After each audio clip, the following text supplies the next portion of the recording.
Alrighty guys, welcome back to another video. We're currently down at LS Motorsports. This video is a bit different. It's not so much an event or taking you somewhere. It's breaking down the Street Missile, as I nicknamed it, or the HSV GTSR that we have built more in depth, all the issues, and overviewing the dyno, it running its final startup and leading up to Summer Nats. I'm going to play a lot of videos to the side of this as well while I'm talking. If you do like this type of content, make sure to like, comment, and subscribe. If you want to see more of the GTSR, make sure to comment that down below. Let's get stuck in. Also, how's the eyebrows on me, eh? The hair's coming back slowly. I got the mustache back. The eyebrows from Summer Nats slowly coming back. I do look a bit different still. Hopefully it gets back to normal soon. But yeah, anyway, I was just clarifying for those that haven't seen the Summer Nats video, go watch the Summer Nats video to understand why I look like I look. Alrighty guys, I guess this is a bit more of an in-depth rundown on the whole build process of the GTSR, or the GTS Plus R, as a lot of people call it.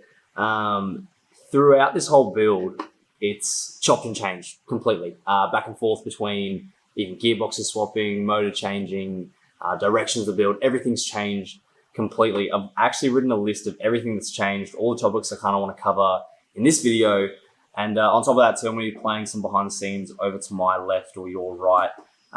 So as I'm talking, you guys can kind of see what I'm talking about, or just general build process videos. Overall, as it started, this thing was just a GTS. It was a stock GTS, Gen F 2013, automatic as well. Absolutely no work done to it other than headers and a pulley upgrade. Since then, we've completely changed the car, doing GTSR front brakes, full GTS body kit, or GTSR body kit, I should say.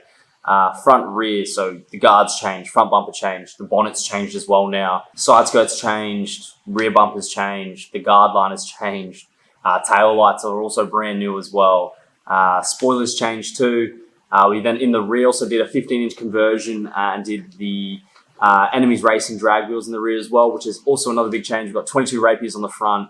Full custom interior has been changed as well. It's far from stock at the moment, or far from what it was when we first picked it up. However, the last videos you would have seen was me updating you on the build, and it wasn't actually running. Originally, this was just going to be a 403 dart block with a 2650 Harrop strapped to the top of it, and we were going to run stock driveline, all LSA, everything. It's actually completely changed. We've gone to a full turbo 400 build, and on top of that as well, the 403 dart block I actually bought off of Josh was actually a 427 dart block. That was upgraded, and Josh didn't actually know about it. So the people he bought it off actually upgraded it to a 427, and somewhere along the lines, communication obviously broke down, and Josh didn't know, sold it to me as a 403. And yeah, so I guess that worked out in the end. It's a much bigger motor. Instead of it being a 6.8, I believe is the 403, it's actually a 7-litre V8. Full forged everything, Callie's crank, etc. A lot of this car we actually bought off of Josh, funnily enough. The body kit came from Josh. He was building a drift sedan. He was going to do a GTSR drift car using a VF shell. He had this motor, which he was putting in an R35 GTR as another drift car. Both of them actually fell over, and your boy snapped up both things off of him. So overall, everything on this car has changed. Literally everything besides the shell has changed. The whole motor's changed. The whole driveline's now changed. The whole interior, whole body kit, brakes, wheels, everything. Literally everything but the main shell and doors has changed. Now, a lot of this stuff that I do actually run on my car, you can actually get up on my website on shadystreetstyling.com. The 22-inch rapiers, the 15-inch rear conversion, the custom interior, everything you can purchase through my business, which this was the whole plan for this actual car. It was supposed to be a promo for my business, my mates' businesses, and overall just a big promotional car. There's a lot of brands that have jumped on board, such as X-Force, VCM, Enemies Racing were on board as well. ECM, Black Diamond Tinting jumped on board. They've got to wrap it and tint it. And then we've got the boys that are at Flipside, G-Up. Heaps of people have jumped on board this build and supported the channel as well. Now, what we've got at the moment, the car is running at this very moment. However, I'm going to go back a bit before and kind of run over the whole build process and the struggles and issues we actually ran into, because this car's been an absolute headache to build. I don't think me and Logan, or I don't think even Logan has had anything that's been as much of a headache to build as this car.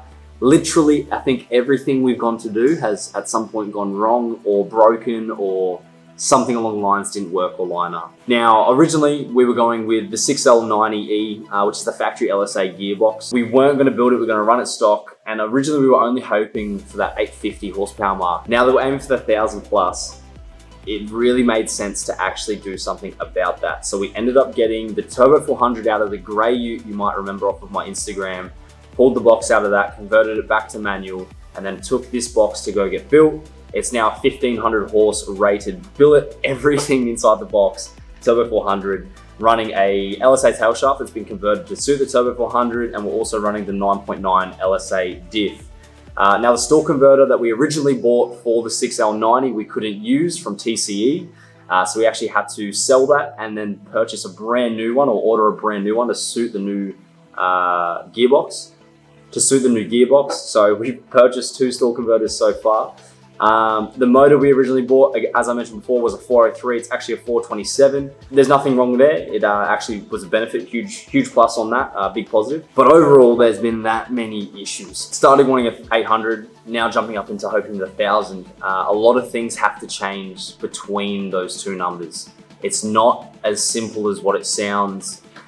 When you originally say, I want to make a 1000 horsepower GTS, there's a lot of things that have to change that I wasn't planning to do at the start, such as fuel system, which is where VCM came in clutch, actually sent me out in Deechworks. 1500 fuel system, 1500 horsepower rated fuel system, which we then also installed here in the shop. Now, with this kit, with VF and VE, there's a lot of ways you can go about installing fuel systems, obviously having to drop the exhaust and the tail shaft and then rear cradle, this, that, drop in the fuel tank, and then you can access from the top of it.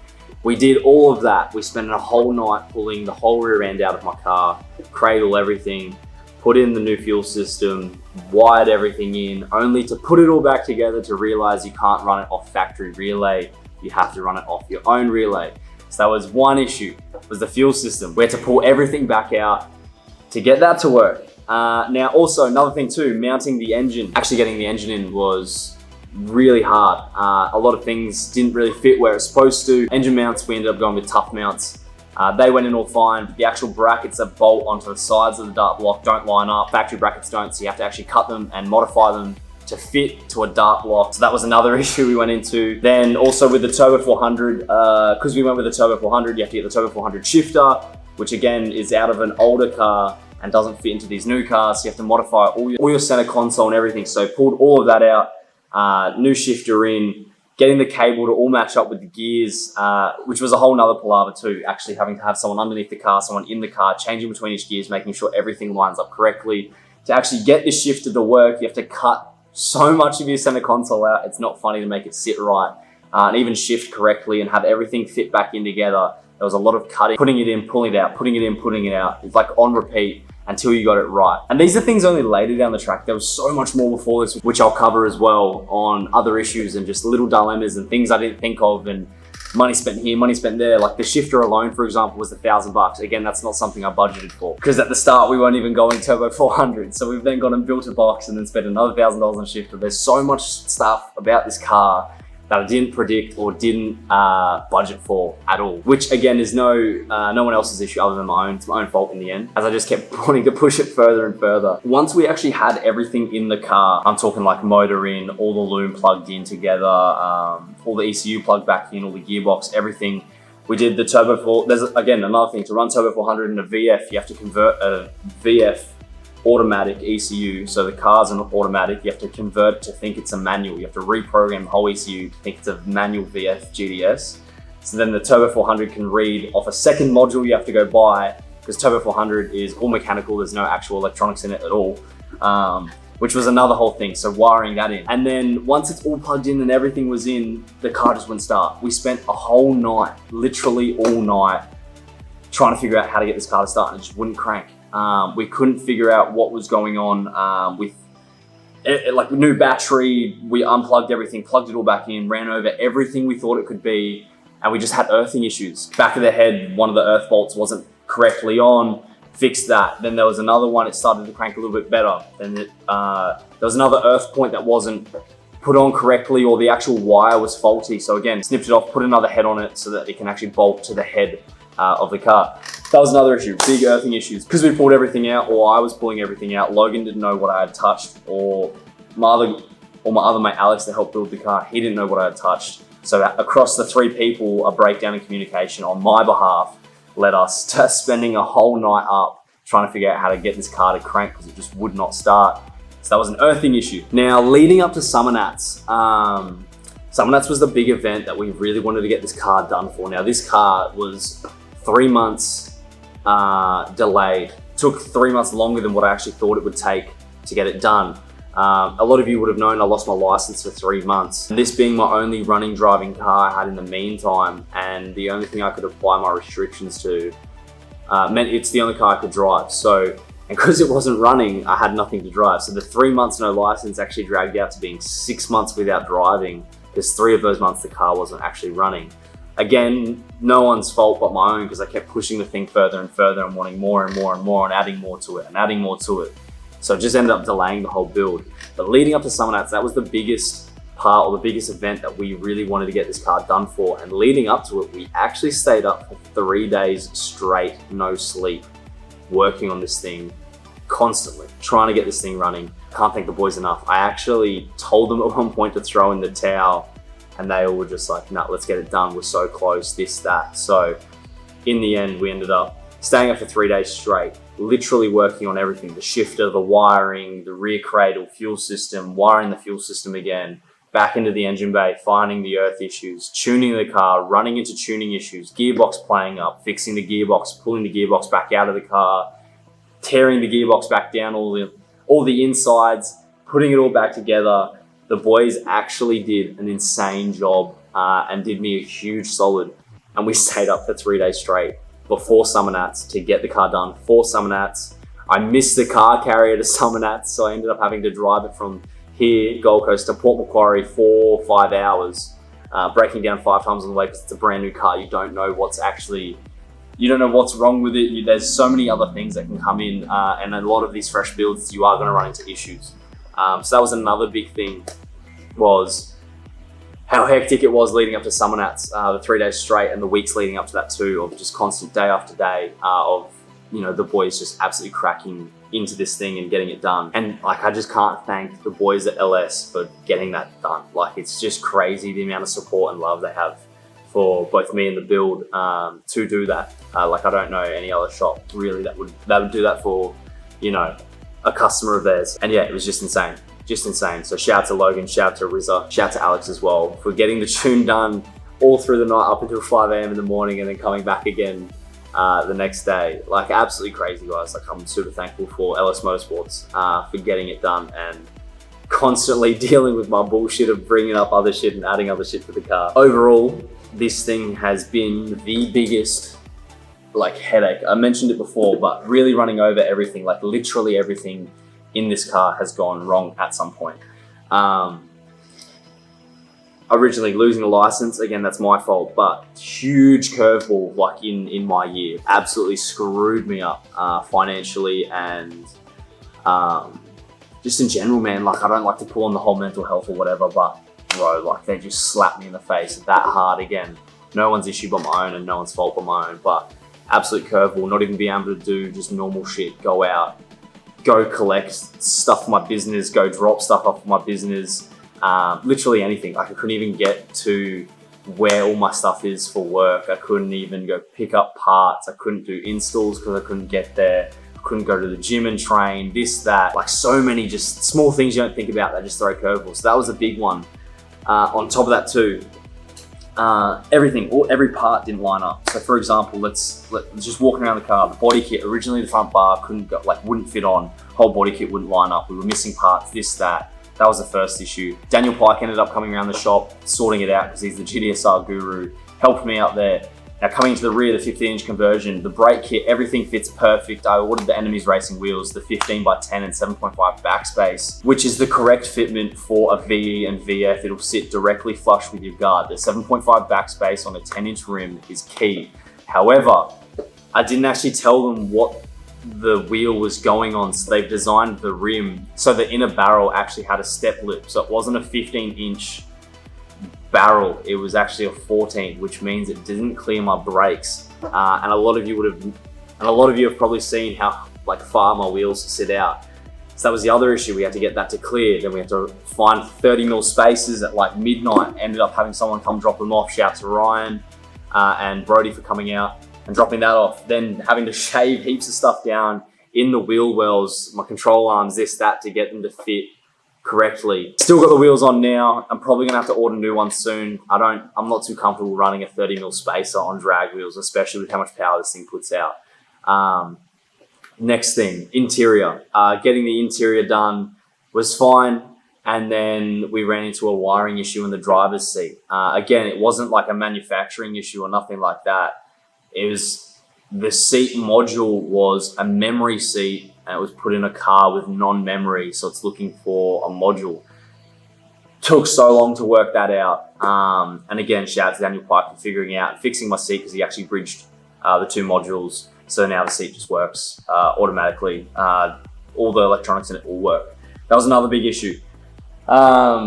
Next thing was all the earthing points. Absolute back to back. Like, this was days and days of trying to get this thing to crank. Because we were just running into earthing issues or wiring issues or throwing fault codes, and then we go to tune it, and then the little dongle like breaks. Alex's tuning dongle breaks. Can't read anything off of it, so then we have no dongle to tune off of. Get another dongle, then it stops uploading, and then the computer freezes, and then it was just back to back, just bullshit, bro. Like, there's no other way to explain it than this car's just been the biggest head fuck ever. Everything about it that we've touched has at some point gone wrong. Another thing too, doing Turbo 400, you have to convert the tail shaft. That's all fine. We had to sell the 6090 brand new stall converter. I just paid 2.2K for. Had to sell it to then go buy another one or order another one. Wait weeks for it to get built. Finally arrives.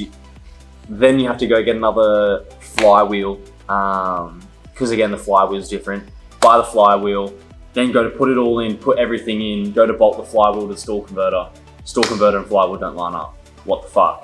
So either one of them is built wrong. Either the stall converter was built wrong or the flywheel is slightly out and it's just a manufacturing defect, which I highly doubt. I reckon the stall converter was slightly built out. And so again, having to modify that to some degree to get it to fit, and pulling the box back out once you've just put it all back in, and then finally you modify it to fit, and then you go to put it back in, and then the box doesn't line up with another bolt, and it's just an absolute cook situation. I can't get over. It's laughable. It's actually laughable how much this car has screwed us over or delayed us in other ways, or just the simplest shit, or a bolt snapping in.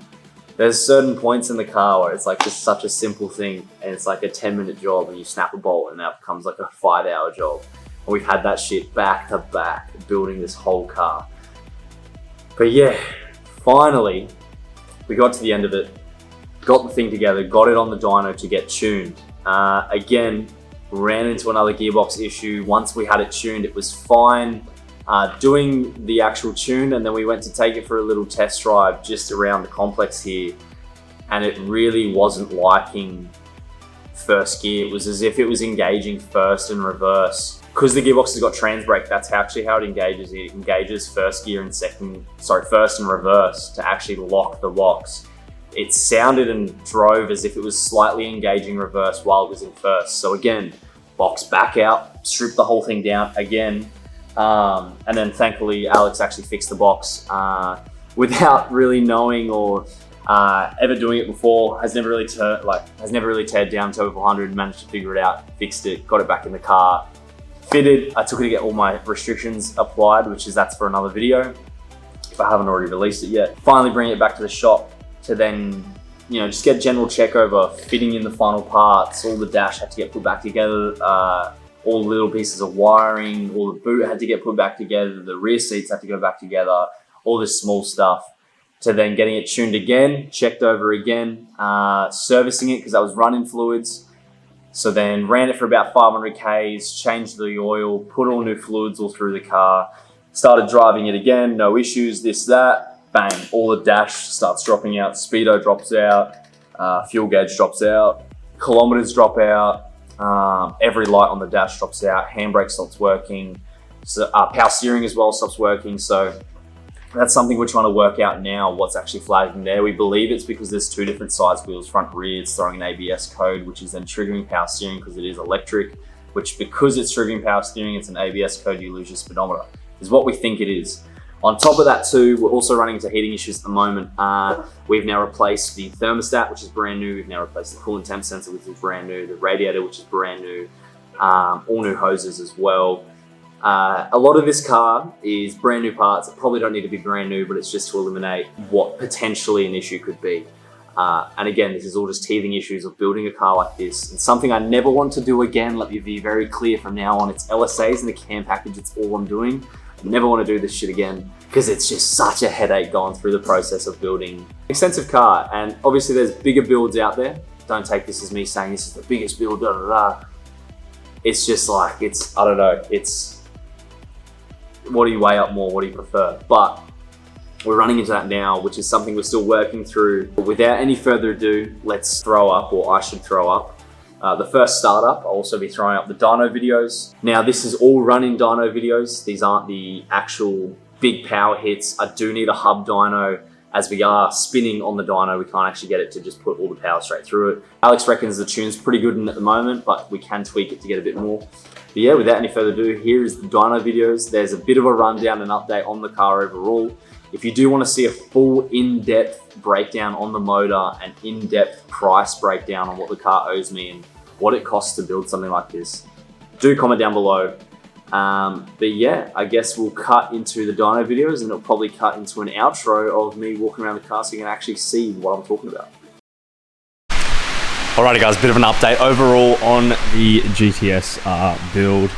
Now we've picked up a few more things. We've actually got our full Turbo 400 ratchet shifter just there, as well as our trans brake button too. Quickly move this out of the way.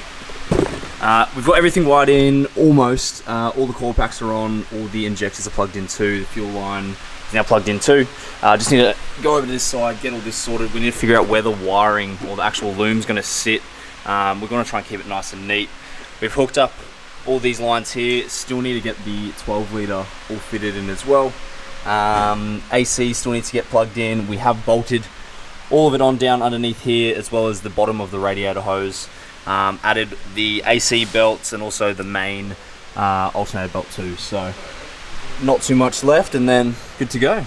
Still currently resting on the engine mounts. We've plugged in, whereabouts is it? Oh, it's actually kind of sitting a bit funny there. Anyway, box is all bolted in, so it's holding it down in place. Still need to bolt the engine mounts on, still need to bolt the box in correctly. We have had the tail shaft arrived, it has been built and actually finally arrived. We've got all the Deechworks fuel system in here too. Shout out to VCM for actually sending that out, but yeah, not too much left, and then this thing's gonna be running. The stall converter's arrived, that's already in. Just need to redo all the center console. I've started pulling it all out to get the Turbo 400 or the new shifter all put in, which is sweet. VF Turbo 400 conversion all put in. But yeah, other than that, not too far, and then we're back in. All right, so we're back at the shop. It's currently, I think, the 27th. And yeah, Summernats is closing in. We're a couple days out from having this thing running. Now, we were here till the other night, until about 2 AM trying to figure out what was happening. We were running into earth issues and we thought we had them all and the thing just wouldn't crank, wouldn't start. We figured out that we just had to relearn the clutch pedal, which that was sorted. And then Pike happened to grab the loom on the right side and it tweaked out like an earth issue again. And then we looked further back and there's like another earth further down that we didn't have plugged in correctly. We plugged it in and yeah, we're kind of here now. Alrighty, so I'm extremely tired. I haven't filmed too much over the past couple of days, or day I should say. I don't even know what date it is. It's the 24th, I just quickly checked. It's Christmas Eve. We were here until 3 AM last night. Or 2 AM, I don't know, whatever. It was fucking early. We were here till 2:30-ish in the morning, trying to get this thing to go, and it just won't go. Like, we've got this conversion wiring for the Turbo 400, which is to this box down here. Now, it's supposed to be wired in so that when you're in park, you hear this click. and that's like as if the clutch is down. So what you have to do is, because it's Turbo 400, which is like a manualized gearbox in a sense, and you don't use any of your automatic wiring, you have to actually wipe the car and program it as if it's a manual car. Like you have to reprogram the body control module, I think, to think that the car's a manual car. Once you do that, then you can wire this in, and then you have to get your clutch, like your supposed clutch you're supposed to have, to learn its position sensor, or like its clutch position, which is actually now your brake. So your car's thinking that your clutch is your brake, and the clutch doesn't exist. So every time you press the brake, it's as if you're pressing the clutch to start the car. Now we're in park, we go learn, hold the clutch pedal down, and just nothing. Like you click learn, nothing. It should say release, active. However, if I go down into, I think it's here, you hear it click, and you see applied, it all changes. So fuck knows, somewhere the wiring's gone wrong, and we can't do anything. When it's in park, nothing. It just comes up. Clutch pedal, however, if you go down into, I think it's this one, it cranks, dies straight away because it thinks the car's being stolen. So very fucking confusing shit, and can't even get into this now. So I don't know, we're booked to get a thing put in the car so I can legally drive it, and that's supposed to be on Friday, I think, 27th. Yeah, 27th of Friday. I don't think we're going to make it. And Summonats is on the 2nd, and we're getting really tight. Tomorrow's Christmas. Logan's overseas at the moment. The rest of the boys are all doing their Christmas stuff. I've got to wait till Boxing Day to check back in and actually get this thing, I don't know, even try and start figuring it out. To get to dyno, everything's in, everything's done. Fuel pumps, all that bullshit's all done. So yeah. Pre-deflated. We thought yesterday was going to be the day. We thought, bang, come in, smash out the exhaust, this, that, finish it up. And none of that happened. I'm never building a car like this ever again, I'll tell you that much for free.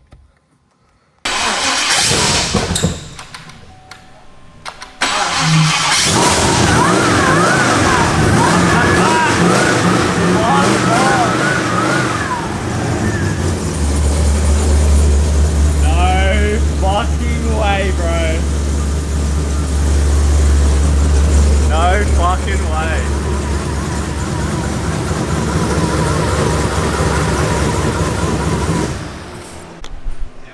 Dude, that is fucking hectic. Fuck, bro. That's like 6 months has gone like up to this. Fuck. That is nuts. We've got to go over, check a few more things. We still need to check the trans has enough trans fluid in it. We need to check if there's any fuel lines that are leaking, any leaks overall. Just generally go over the car. It's first crank, literally on camera. And yeah, dyno should be in a couple days. It obviously needs to get run in. Obviously being a brand new motor, you can't just chuck it straight on the dyno. You actually need to run it in a little bit. We're gonna get Alex to send us a safe tune now, or just like a run-in tune. Efficiently and not gonna damage anything. But bro, fucking crazy.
fuck? Yeah. I was just saying, like bang comes.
Alrighty guys, it's 4:23 in the morning.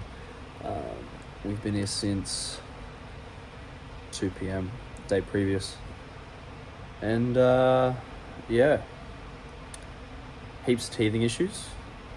Blinded belt, fuel pump wasn't right, fuel pump was fucking up, relay on the fuel pump wasn't working, took that back out, the cable on 7400 wasn't working, wasn't lined up right, wouldn't start the car. And yeah, sun's coming up. We're trying to do the last dyno so I can go and get my interlock put in, and which will allow me to drive. And I'm probably just gonna have to drive straight there. Probably won't be able to get any sleep. Drive straight there, sit there for a few hours until they do it, and then we're good to go. The boys are running into some issues with their dongle, which is what we used to tune. Right at the last tune. So, don't know what the next 30 minutes holds, what we're doing, but I'll keep you guys updated.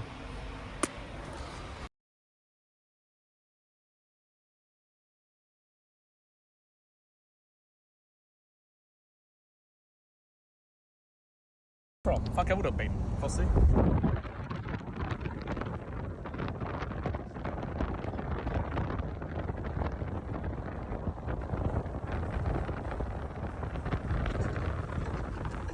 Oh yeah, we're on now. That's it. No, jet. No. The wheels stick out like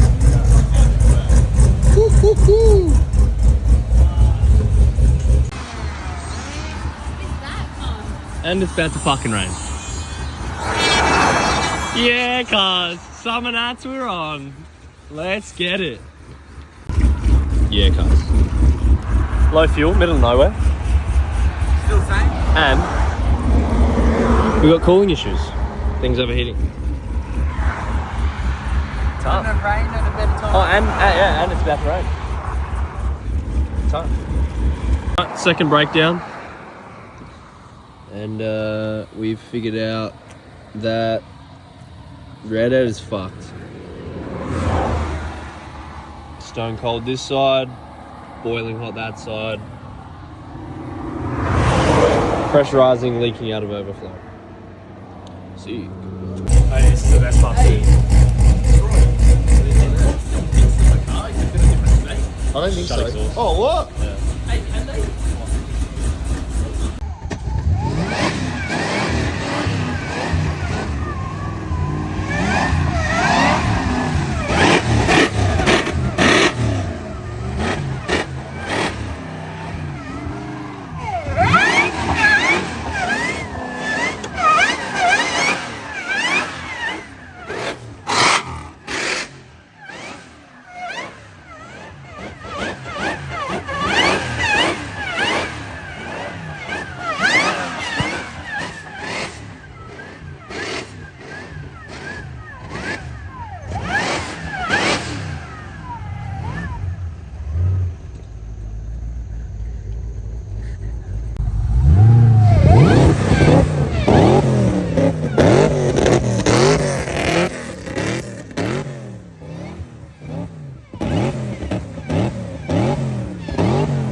Send it.